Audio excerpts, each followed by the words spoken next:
Hi all welcome to food for all. இன்னைக்கு நம்ம சேனலில் சிம்பிளாக குழந்தைங்க ஸ்நாக்ஸ் பாக்ஸுக்கு ஒரு சாக்லேட் பேன் கேக் ரெசிபி பார்க்கலாமா? ஃபஸ்ட்டு ஒரு சல்லடையில் கொஞ்சமாக நம்ம எஸ்பிஎஸ் ஆர்கானிக்ஸோட ஹெல்த் மிக்ஸ் எடுத்துக்கிறேன், ஒரு 1½ ஸ்பூன் போல். இது கூடவே 1 ஸ்பூன் போல் கோதுமை மாவு எடுத்துக்கலாம். இது கூடவே ஒரு 1/4 ஸ்பூன் போல் கொக்கோ பவுடர் எடுத்துக்கலாம். கொக்கோ பவுடர் இல்லைன்னா நீங்கள் சாக்லேட்டை மெல்ட் பண்ணி கூட ஆட் பண்ணிக்கலாம். இது கூட ஒரு பிஞ்ச் அளவு பேக்கிங் பவுடர், இது வந்து ஆப்ஷனல் தான்.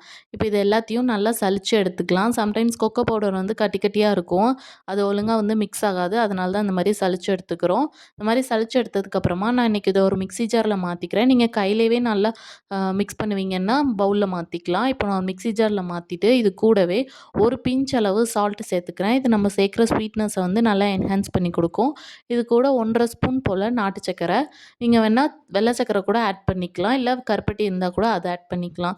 இப்போ இது கூடவே ஒரு ஹாஃப் பனானாவை நான் நல்லா ஸ்லைஸாக கட் பண்ணி ஆட் பண்ணிக்கிறேன். இது கூட நீங்கள் வந்துட்டு ஆப்பிள் சேர்த்துக்கலாம், அப்புறம் அவகாடோ சேர்த்துக்கலாம், இல்லை பீட்ரூட், கேரட் என்ன வெஜிடபிள் இல்லை ஃப்ரூட்ஸ்னாலும் சேர்த்து பண்ணிக்கலாம். இது கூட பால் சேர்க்கணுன்னா சேர்த்துக்கலாம். நான் இன்றைக்கி தண்ணி சேர்த்துக்கிறேன். இதை நல்லா மிக்ஸி ஜாரில் நல்லா பிளெண்ட் பண்ணிட்டு வந்துடலாம். இந்த மாதிரி அரைச்சதுக்கப்புறமா தோசைக்கல்லை சூடாக்கிட்டு அதில் லைட்டாக ஆயில் ஸ்ப்ரெட் பண்ணிவிட்டு நம்ம ஆல்ரெடி மிக்ஸ் பண்ணி வச்சுருக்க பேன்கேக் பேட்டரை இதில் கொஞ்சம் கொஞ்சமாக குட்டியாக ஊற்றிக்கலாம், இல்லை நீங்கள் பெருசாக தோசை மாதிரி ஊற்றுறீங்கனாலும் ஊற்றிக்கலாம். இது வந்துட்டு குழந்தைங்க ஸ்நாக்ஸ் பாக்ஸுக்கு ரொம்பவே சூப்பராக இருக்கும். ஈவினிங் வரைக்குமே கெடாமல் இருக்கும். அதுவும் இல்லாமல் சாக்லேட் ஃப்ளேவர் இருக்கனால கண்டிப்பாக குழந்தைங்க ரொம்ப விரும்பி சாப்பிட்டு வருவாங்க.